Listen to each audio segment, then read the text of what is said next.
A man walks into a bank to access a trust fund he built from years of quiet success. He's calm, well-documented, and legally entitled to every dollar. But they don't see a millionaire, they see someone who doesn't belong. What starts as a routine transaction becomes a slow, deliberate denial. Cold stares, doubtful questions, a security guard watching his every move. They think he'll walk away. But this man doesn't raise his voice. He gathers every receipt, every email, every policy, and begins to pull back the curtain on a system built to exclude people like him. He's not after revenge. He's after something far more powerful, the truth. As the pressure mounts, allies step forward, evidence piles up, and the story goes national. A quiet man with a quiet plan becomes the face of a movement, not to tear it all down, but to rebuild something better. Would you have stood your ground? Tap like, share your thoughts in the comments, and subscribe for more stories that fight back with dignity. Malcolm Price stepped through the glass doors of Westbridge Financial just after 10 in the morning. The sun was already high, casting sharp reflections off the bank's polished stone floors. The lobby was clean and bright, humming with quiet conversation and the soft clack of heels on tile. A few customers sat waiting for appointments, while others moved through the teller lines. No one paid much attention to Malcolm, just a man in jeans and a polo shirt holding a leather folder tucked under his arm. He didn't look like someone important, but then again, Malcolm never cared for looking the part. He'd spent 20 years in cybersecurity, built his company from scratch, sold it at the right time, and quietly walked away with more money than most people would make in 10 lifetimes. He still drove his 10-year-old Toyota. Still lived in the same apartment he and his late husband had shared for years. It wasn't modesty, he just never liked noise. Malcolm approached the service desk and waited patiently. A receptionist with a tight bun and a tighter smile looked up. "Do you have an appointment?" she asked. "No," he replied calmly. "I was instructed by your institutional services line to come here in person. I'm trying to access a trust account and needed to verify identity with original documents." She nodded, not particularly interested, and gestured to the left. "Please see the teller desk, they'll direct you from there." He joined the short queue, standing behind a man in a crisp suit with a Bluetooth earpiece and too much cologne. When it was his turn, he stepped forward and offered a polite smile to the teller, a woman named Shelley whose nameplate gleamed from overpolishing. "Good morning," Malcolm said. "I'm here to verify trustee information for a dormant account. I have my ID, business documentation, and letters of authority." Shelley looked at the papers but didn't pick them up. "And what kind of account is this?" "A trust account. It was created through Westbridge 10 years ago. I'm the sole trustee. The funds were moved into a secure holding division when we sold the company, and I'm reactivating them now for a foundation." She gave him a skeptical look, then finally reached for the documents. "One moment." She stepped away. Malcolm glanced around. The lobby was still quiet. A couple was arguing softly by the brochures. The security guard at the front had started paying attention, not moving, not hostile, but watching. Shelley returned with a tall man in a tailored navy suit. He had the tight, professional smile of someone used to giving bad news without apologizing for it. "I'm Nathan, assistant branch manager," he said briskly. "Can I help you?" Malcolm nodded and calmly repeated everything he'd just said. Nathan took the papers this time, flipped through them quickly, then narrowed his eyes. "I'm sorry, Mr. Price, but these don't line up. Your ID shows a personal address, not a business one. We don't typically handle institutional matters at this location." "I was sent here by your head office," Malcolm replied evenly. "They gave me the list of documents required. I have the originals as instructed." Nathan gave a tight laugh. "Sir, I think there's been some confusion. These kinds of accounts aren't handled by walk-ins. There's a formal process, and quite frankly, it's unusual to see something like this show up here without legal notice." Malcolm felt the shift. He had experienced it before in airports, in boardrooms, at fundraising galas.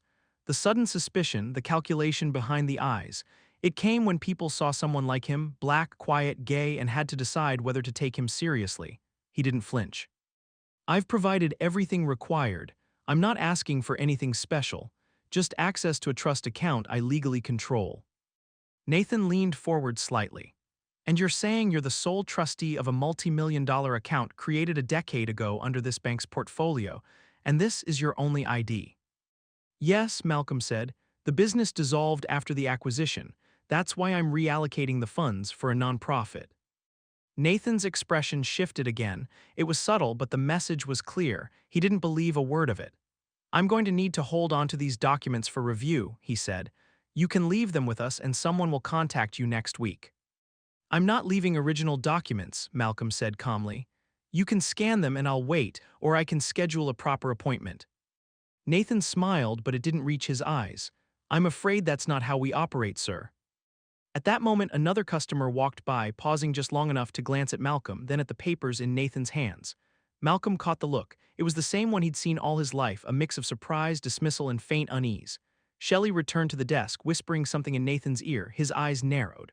"We're going to have to ask you to leave, Mr. Price," Nathan said, this time more formally. "You can contact our legal division if you have further concerns." "I'm not causing a disturbance," Malcolm replied. "I'm following your bank's instructions, and now you're refusing to even scan my credentials." Nathan straightened his tie. "Sir, please leave now." The security guard began walking over. Slowly, casually, but with purpose. Malcolm didn't argue, he gathered his papers. As he tucked them into the folder, he paused, looked directly at Nathan, and spoke clearly. "I'd like a written statement confirming you've denied service despite valid identification and documentation." Nathan froze for a split second, then gave a tight, dismissive smile. "We're not required to provide that." "No," Malcolm said, "but it'll look very strange when I file my complaint with the Federal Regulatory Board. And stranger still, when I forward your refusal to my attorney." He turned and walked out. The security guard stepped aside silently. As Malcolm passed through the lobby, he didn't look back. Outside, he took a slow breath. The wind had picked up, rustling the trees along the sidewalk. He opened his folder, checking the papers untouched. The signatures, the notary stamps, the corporate seals, everything in perfect order. He had followed every rule. This wasn't the first time he had been questioned like this. But this time, it wasn't just about access to money. It was about the foundation he was building. The last thing he and his husband talked about before the accident. A project meant to help others like them, young, queer, brilliant kids who just needed someone to believe in them. He walked 2 blocks, then ducked into a quiet cafe, ordered a black coffee, and pulled out his phone. He opened his email, found the thread from Westbridge's institutional division, and began typing. Then he added another recipient, his old college roommate, now a financial journalist at a national paper. He attached a summary of the visit, dates, names, dialogue, everything, not emotional, just factual, documented. Because Malcolm Price didn't make noise, he made records, and this story wasn't over. By the next morning, Malcolm had already heard back from 2 people. The first was a man named David Lynn, a mid-level compliance officer from Westbridge's head office, who replied to Malcolm's email with a terse note saying his complaint had been received and would be reviewed in accordance with internal procedures. The second was Avery Roth, the journalist friend Malcolm had looped in the night before. Avery didn't waste time with small talk. His reply was short, direct, and interested. "Is this the same Westbridge that got flagged 2 years ago for redlining mortgage approvals? If you have documentation, I'll look into it. Let's talk today." Malcolm finished reading the message while his eggs sizzled on the stovetop. He set the phone down, flipped the burner off, and exhaled through his nose. It was strange, he thought, how quickly a calm morning could turn into the start of something much bigger. He hadn't planned to stir anything up. He just wanted to move the trust funds and keep his late husband's name alive through the work they'd always talked about doing together. He didn't respond right away. Instead, he sat down with a yellow legal pad and started writing everything he could remember from the day before, the timestamps, the names, the quotes. He wrote down how long they made him wait, the way the security guard started moving as soon as Nathan raised his voice, the way Shelley handled his ID like it didn't mean anything. Not because he wanted revenge. He wrote it down because people forget the details and the truth lives in the details. By early afternoon, he emailed everything to Avery, including the original documents he brought, the email thread with the bank's institutional division, and a timeline of events. Then he called the branch directly and asked to speak to Nathan again. The receptionist said Nathan was in a meeting. Malcolm left a message, his tone flat and professional. "Just calling to follow up on yesterday's visit. I've submitted a formal complaint through your institutional services line. I'd also like to request a scanned copy of your branch's surveillance footage from that morning for my personal records, as advised by my attorney." He hung up and sat back. He hadn't yet contacted a lawyer, but they didn't know that. Still, it was likely time. That evening, he dug through his old files and pulled out the contact card for Jada Mitchell, a civil rights attorney he'd met at a fundraiser a few years back. He remembered her immediately, warm, sharp, and patient. She had listened to his husband speak about the tech mentorship programs they were building for LGBTQ+ youth. Back then, nothing came of it. But now her card wasn't just sentimental.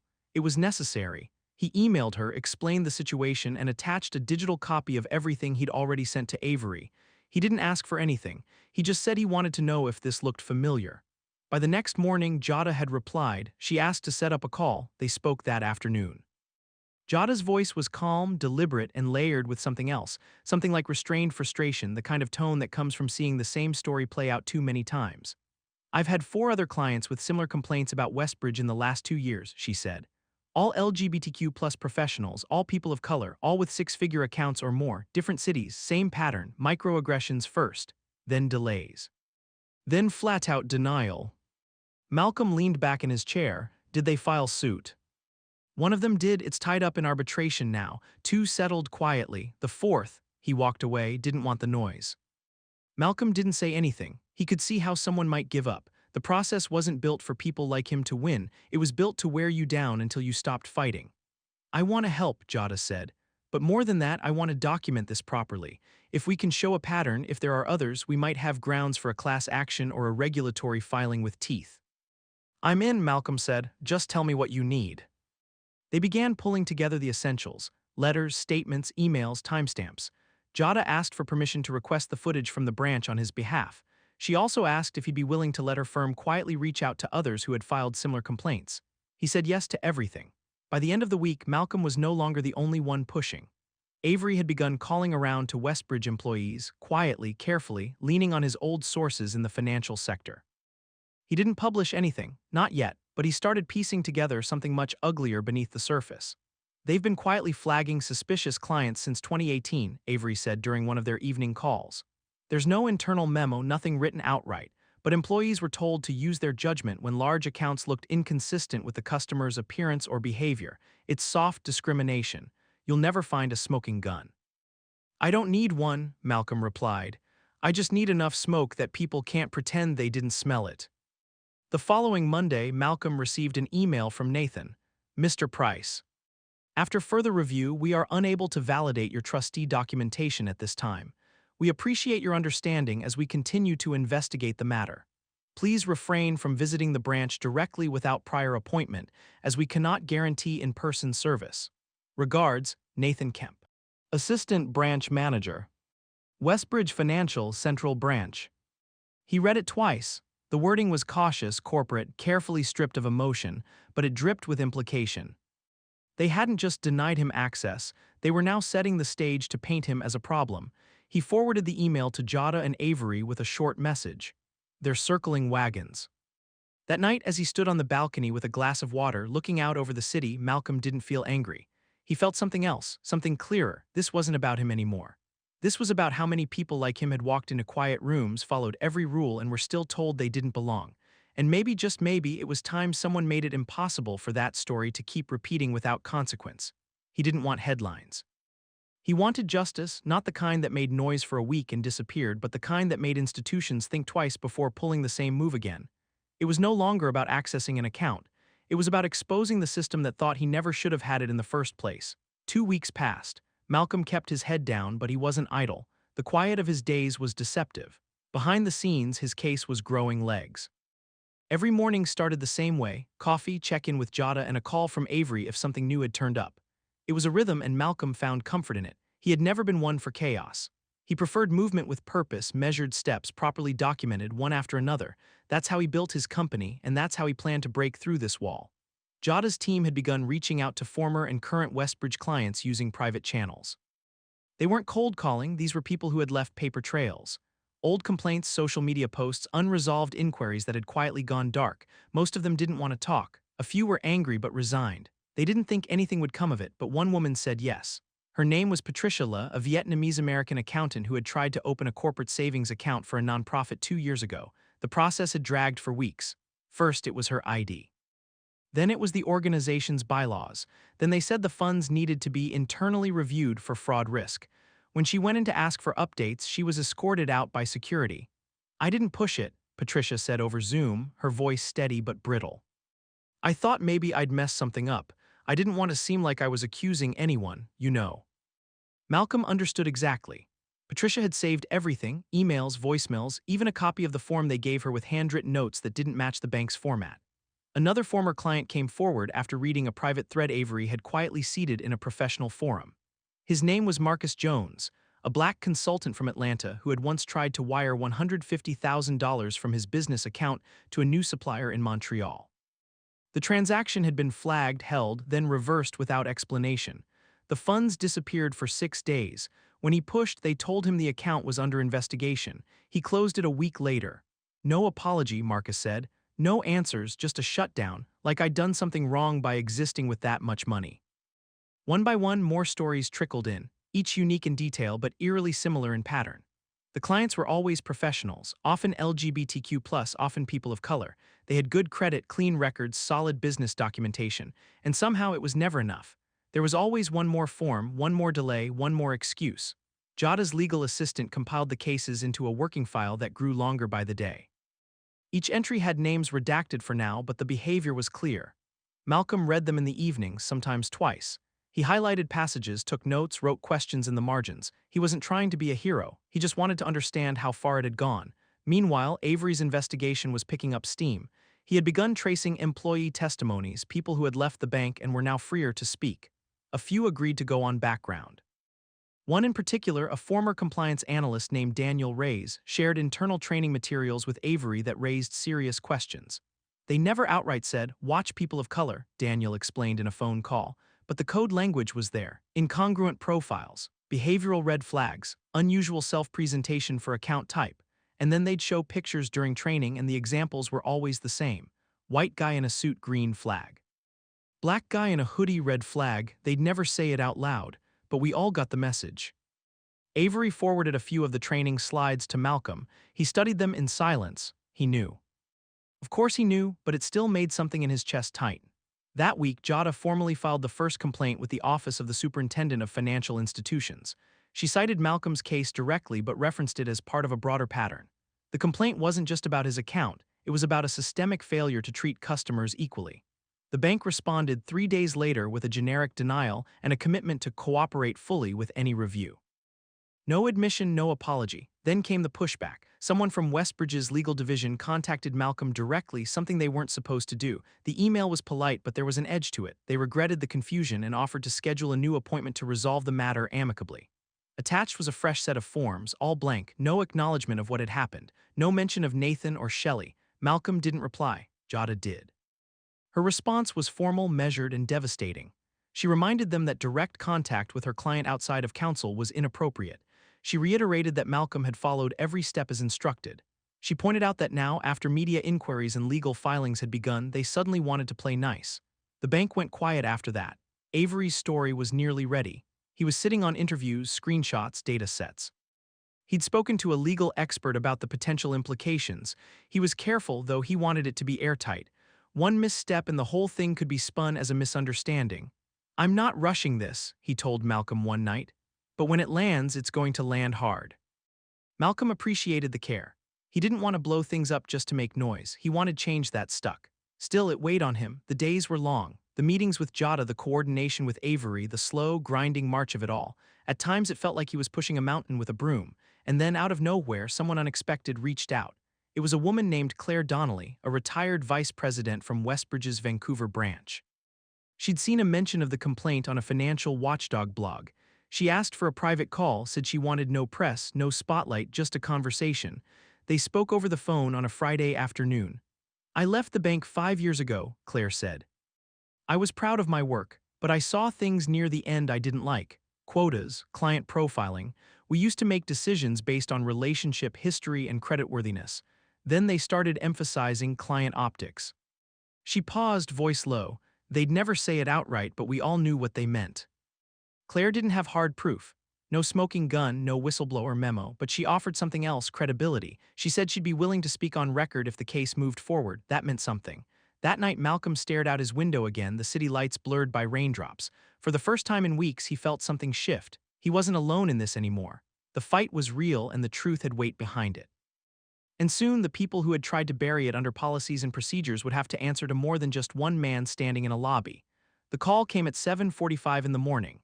Malcolm was still in his robe, nursing his first cup of coffee when his phone buzzed. The number wasn't familiar, but something about it made him answer anyway. "Mr. Price?" a woman's voice said, clipped, official, practiced. "This is Hannah Carver from Westbridge Financial's Risk and Integrity Division." He held the phone a little tighter. "Yes. I'm contacting you regarding an internal review that has been initiated concerning an incident at our central branch." We've been made aware of a situation involving one of our assistant managers, and we'd like to request a meeting to clarify the facts and reach a resolution. It was a soft pivot, and Malcolm could hear it plainly. Not an apology, not a correction, just an attempt to drag him into a private room and talk him down. I've already retained legal counsel, he said. Any meetings should go through my attorney. A pause. Of course, the woman said. We just thought, given the circumstances, you might prefer to avoid escalation. I didn't escalate anything, Malcolm replied, keeping his voice even. I followed instructions. Your branch denied service, that's not on me. The call ended quickly after that, but Malcolm already knew what it meant. The bank was beginning to panic. They tried to ignore him, then placate him, and now they were shifting to containment. Not because they wanted justice, because they wanted silence. Jada confirmed it that afternoon. They'd received their own communication, this one more aggressive. A letter filled with vague legal language, suggesting that Malcolm's claims might be misunderstandings, that his involvement in public discourse could be viewed as potentially defamatory, and that further media exposure would complicate efforts to resolve matters cooperatively. They're trying to scare you, Jada said over the phone, her voice calm as ever. They think you'll fold if they make it sound like you're the one who crossed a line. I'm not scared, Malcolm said, and it was true, he wasn't scared, but he was getting tired. Later that evening, Avery called.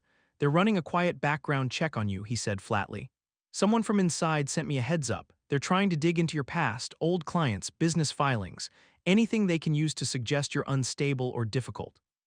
Malcolm didn't respond right away. He just looked down at the table in front of him, the neat rows of notes, the printed emails, the highlighted training documents. I've got nothing to hide, he said finally. They're not looking for truth, Avery said. They're looking for doubt. The next day, the noise started.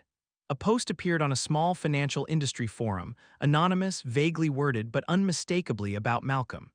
It described a former tech CEO with a chip on his shoulder, who was known for confrontational behavior and previously involved in a workplace dispute. It wasn't subtle, it didn't have to be. Another thread popped up 3 days later, this one more explicit. It questioned the legitimacy of Malcolm's foundation, implying that he was using identity politics to pressure a reputable institution. The language was cleaner, the grammar too polished. It had all the markings of a professional communications team playing dirty under the surface. Jada's team took screenshots of everything, logged the accounts, traced IP activity where possible. But the damage was already being seeded. The internet didn't need proof to believe a lie, it just needed repetition. Malcolm stayed offline as much as he could. He poured himself into the work, drafting mission statements for the foundation, coordinating with Jada on case updates, fielding quiet calls from strangers who had read about his situation and wanted to share their own. Some were soft-voiced and hesitant, others angry and loud, but all of them had one thing in common: they were tired of being told they didn't belong in rooms they had earned the right to enter.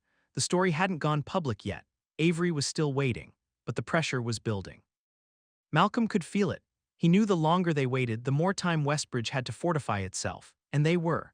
By week's end, they had issued an internal memo to all branch staff regarding client safety concerns and appropriate engagement with high-risk individuals. Though no names were mentioned, multiple employees across 2 cities had already figured out who it was about. One of them leaked the memo to Avery, who sent it straight to Jada. This is how it always starts, Jada said on the phone that night. They turn you into a risk, so anything they do afterward feels like protection instead of punishment. Malcolm rubbed his eyes, he hadn't slept well in days. They want to isolate me. They want to paint you as dangerous, she corrected, so when you finally speak, no one listens. But not everyone was buying the bank's story. That Friday, Claire Donnelly called again. The retired VP who had first come forward now had more to say. A friend of hers, a still active manager in the Vancouver office, had quietly passed her an old internal memo from a corporate retreat 4 years ago. It didn't say anything illegal, but the language was unmistakably coded. Client congruence with institutional branding, it read. High-value clients should align visually and behaviorally with Westbridge's aspirational image. Below that, a bulleted list. One phrase stuck out like a blade. Reduce exposure to outlier personas in wealth management marketing. Claire sent it to Jada, who flagged it immediately. It was the first real paper trail. The next day, another ally emerged. A woman named Simone Clark, a former marketing strategist who had done contract work for Westbridge's creative division, contacted Avery. She had seen his subtle request for sources and finally decided to speak. She had pitched a campaign 2 years ago aimed at highlighting LGBTQ+ entrepreneurs in the tech space. The project was approved at first, then quietly pulled with no explanation. Internal pushback, Simone said. Someone high up didn't like the optics. They said it would muddy the brand's clarity. That was the phrase. She still had emails. Malcolm sat in silence after Avery sent him the files. He felt a strange mix of weariness and resolve. The walls were cracking, not falling yet, but cracking, and each voice that came forward added more weight behind his own. That night he went for a walk. The city felt different somehow. Quieter maybe, or maybe he was just hearing it more clearly. He passed by the Westbridge branch on 8th Avenue, the same one that had turned him away weeks ago. The lights were still on. A janitor mopped near the front doors. He stood across the street for a while, not glaring, not remembering, just observing. The building looked the same as it did before, but Malcolm wasn't. It started with a headline. Tech entrepreneur claims discrimination by major bank in accessing own funds. The article dropped on a Monday morning, front and center on the digital edition of the Ledger, a respected finance outlet known more for industry analysis than human interest. But the story was too clear to ignore. Avery had written it with surgical precision, no exaggerations, no dramatic language, just facts. He told Malcolm's story from beginning to end, the visit to the branch, the denial of service, the subsequent smear attempts. He quoted Jada on the legal filings. He included excerpts from former employees and anonymized testimonials from other clients. He published redacted versions of training materials, internal emails, the memo from Vancouver. Most importantly, he documented a pattern, a quiet, persistent erosion of trust happening behind frosted glass doors and under the guise of policy. The article didn't accuse, it showed. By noon, it had been shared over 30,000 times. By evening, it was trending. Malcolm didn't post anything. He didn't have to. The story was no longer just about him. It was about something bigger, something people recognized in their own lives. Commenters shared similar experiences. This happened to my father when he tried to wire money to his sister overseas. I was denied a business loan 3 times with perfect credit. They said I looked suspicious trying to deposit a check from my freelance gig. It was like a dam breaking. That afternoon, a small but visible protest formed in front of the Westbridge Central branch, the same one Malcolm had visited. It wasn't organized, it just happened. A handful of people stood with signs, "Respect is a right. We are not suspicious. Where's the policy that says I can't bank here?" Jada called around 3, her voice tight with energy. "You've struck a nerve," she said. "We've already had 4 new clients reach out. Some are willing to go on record." Malcolm was sitting at his kitchen table, laptop open, untouched tea growing cold beside him. He hadn't expected it to hit this fast. He didn't know what to feel. He wasn't sure if he was relieved or just stunned. "I didn't think they'd care," he said. "They don't care about one story," Jada said. "They care about what the story proves. You didn't just open the door, you held it long enough for other people to walk through." By evening, the bank had issued a statement, vague, guarded, clearly written by a crisis PR team. It opened with respectability, cited their long-standing values, denied any wrongdoing, and promised a comprehensive internal review to assess recent concerns brought to our attention through media reports. It said nothing and people knew it. Avery's follow-up piece dropped the next morning. This time, it was harder hitting. It tracked the decline in approval rates for high-value accounts associated with non-traditional addresses or clients identified in internal language as non-standard profile fits. It included graphs, source statistics, statements from quietly angry insiders. It also revealed that the bank had launched an internal investigation into who had leaked the documents, not into the discrimination itself, but into the people exposing it. That detail alone made waves. Malcolm spent most of that day fielding messages, some from strangers thanking him, others from media outlets requesting interviews. A few from former colleagues he hadn't spoken to in years, people who'd seen the headline and recognized his name. Some said they were proud of him. Others apologized for not having spoken up sooner. He answered what he could, ignored the noise, forwarded the rest to Jada. The tone had shifted, not everywhere but in enough places to matter.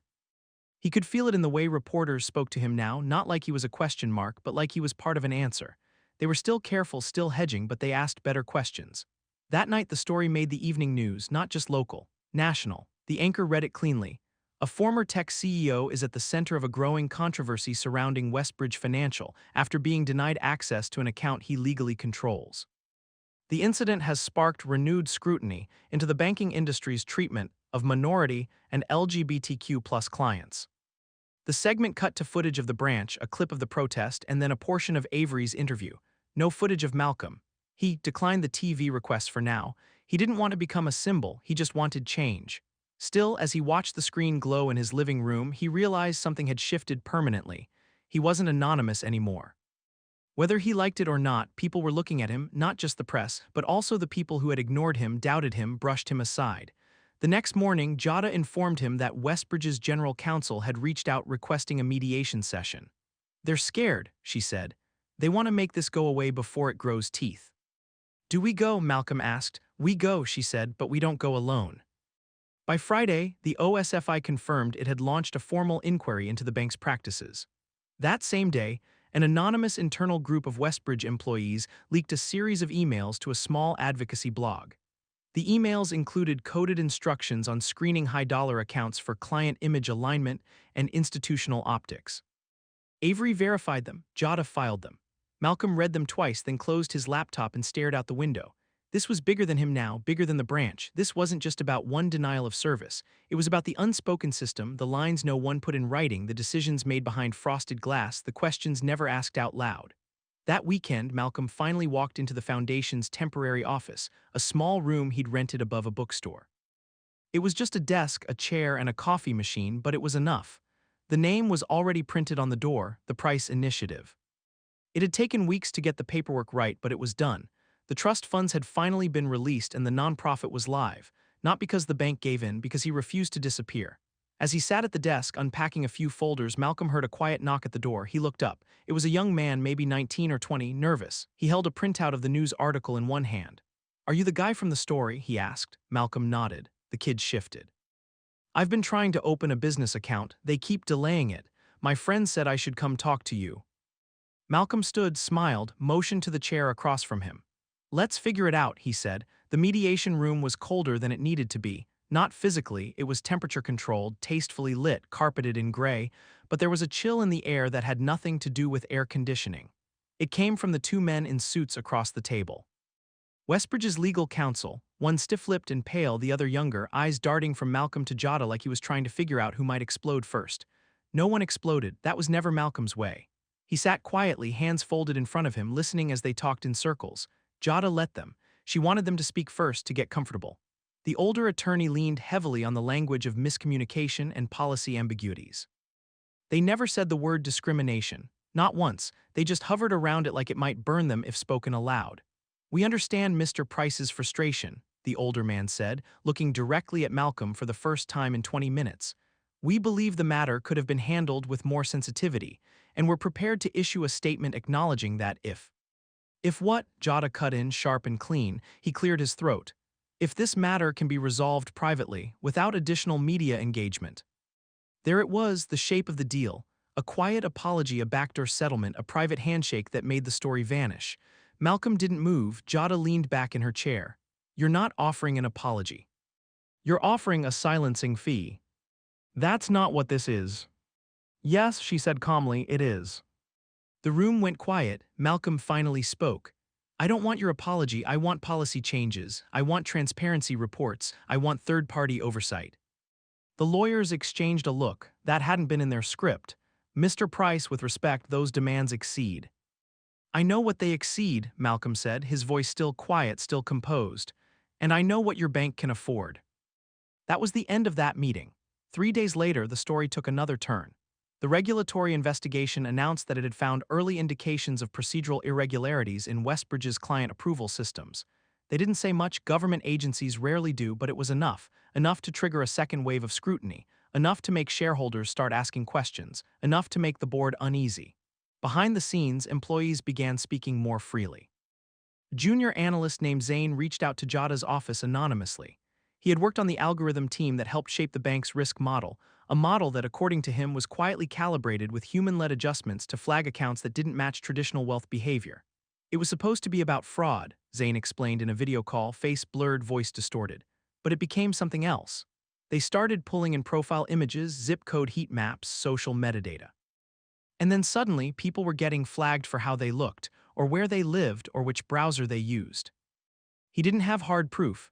The model was proprietary, the code buried under layers of permissions, but he had screenshots, notes, snippets of internal Slack chats with comments like, "This guy screams synthetic identity, looks totally out of place for a platinum account." Jada's team filed an addendum to the OSFI complaint. Avery, with Zane's consent, included a redacted version in his third article.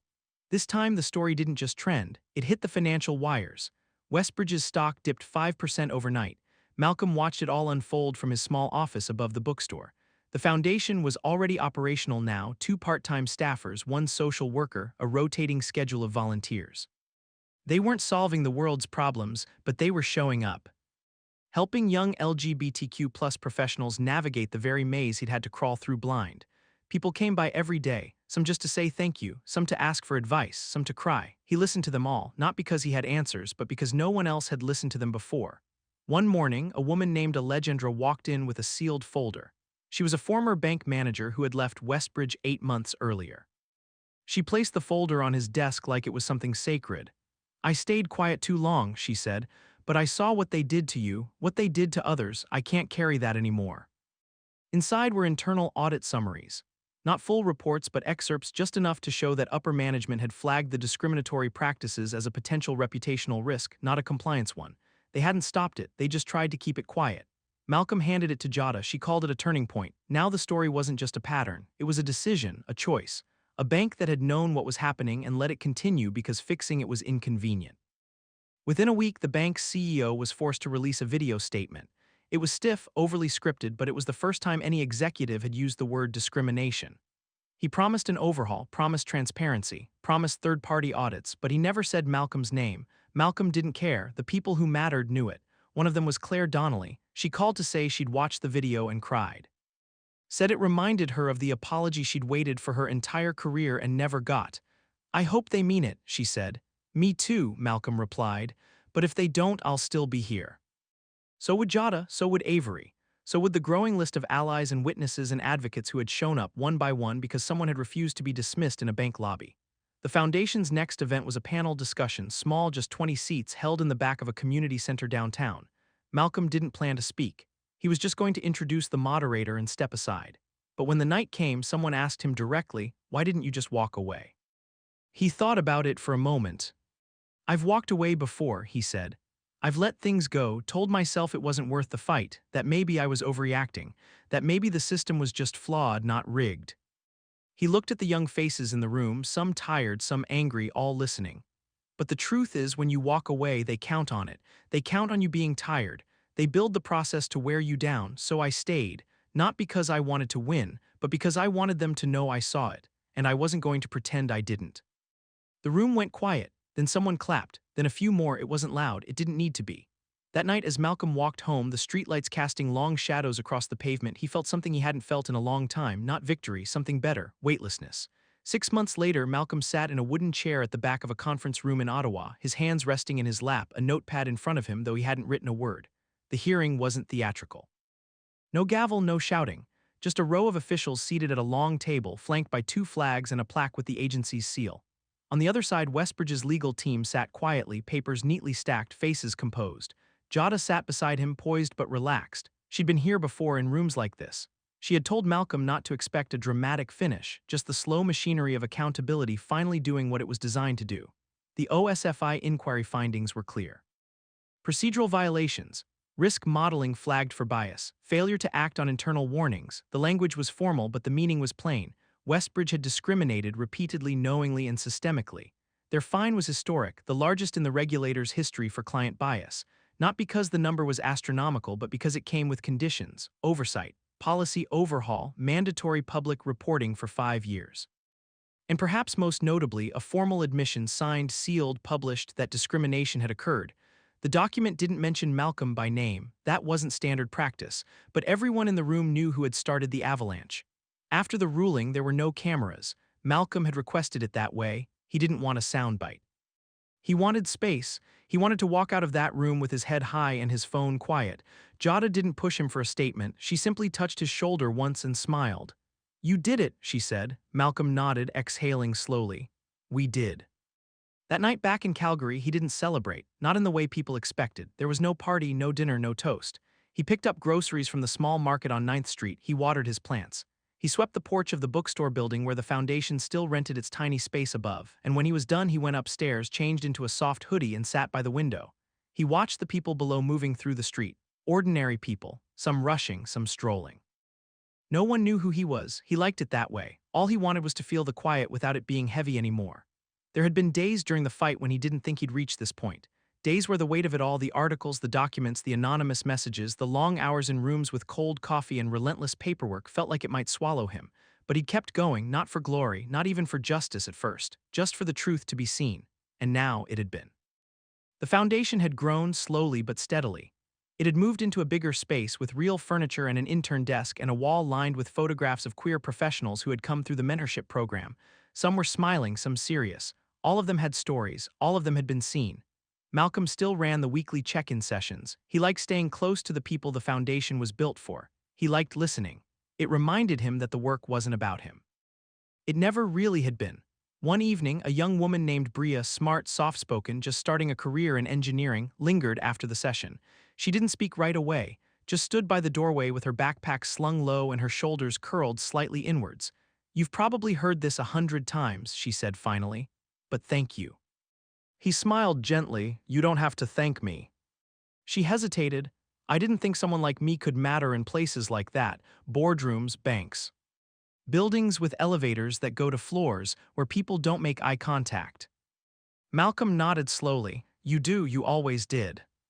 She swallowed. "It's just easier to believe it now." When she left, he sat alone in the room for a while, looking at the whiteboard still smudged from the evening's notes. Small wins, financial literacy, exit strategies. He wrote the topics with purpose, but it was moments like Bria that gave them weight. That week, Westbridge released its first quarterly public report on anti-discrimination policy implementation. It was a glossy PDF full of language about growth, change, commitment. But what stood out most was on the third page, a breakdown of complaint categories including the newly added classification, client dignity violations, a phrase that hadn't existed in their internal vocabulary a year ago. Malcolm read the report without satisfaction or bitterness. It didn't change what had happened, but it meant someone in a room somewhere had to say those words out loud. One morning, while picking up coffee at the corner cafe, he ran into Shelley. It took him a second to place her. She looked different out of uniform, a little older, a little more tired. She froze when she saw him. "Mr. Price," she said, her voice tight. He nodded. "Shelley." She looked like she wanted to say something. An apology maybe, or an explanation, but nothing came, just a tight breath, a glance at the floor, then the door. Malcolm didn't follow. He didn't need to. She walked out. He stepped forward, picked up his order, and left without turning around. He never found out what happened to Nathan. Rumor said he'd resigned shortly after the OSFI ruling. No public firing, no press statement, just a quiet disappearance from the company roster. Malcolm didn't care. His justice didn't live in someone else's punishment. It lived in policy changes, in public records, in young professionals like Bria. It lived in the fact that a system had been forced to confront its own reflection and couldn't look away. He had never wanted a legacy, but he'd earned one. And still, life went on, emails to answer, forms to sign, grant proposals to review. He was busy but not overwhelmed. The stress was different now, productive, focused. He wasn't fighting to prove his worth anymore. He was building something worth protecting. One weekend, he visited his late husband's grave. He brought sunflowers, Leo's favorite, and a small hand-stitched flag from the foundation's office that read, "You belong here." He sat on the grass and talked quietly, not out loud, just in his mind. Updates, really, what he'd built, what he'd survived, what still lay ahead. When he stood up, he felt something in his chest settle, not closure, but peace. Back at the foundation, a new intern was putting up flyers for their upcoming scholarship. Malcolm glanced at the printout, then at the young man with earbuds in, nodding along to some beat he couldn't hear. "You spell initiative right?" Malcolm asked with a smile. The kid pulled out one earbud. "Huh." Malcolm pointed at the flyer. "Just checking." The kid grinned. "Double-checked it 3 times, you taught us that." Malcolm nodded, amused. "Good." He went back to his office, sat down. The desk was covered in paperwork again and his tea was already cold, but he didn't mind. He picked up his pen, clicked it once, and began. There was still work to do, and for the first time in a long time, he was exactly where he belonged.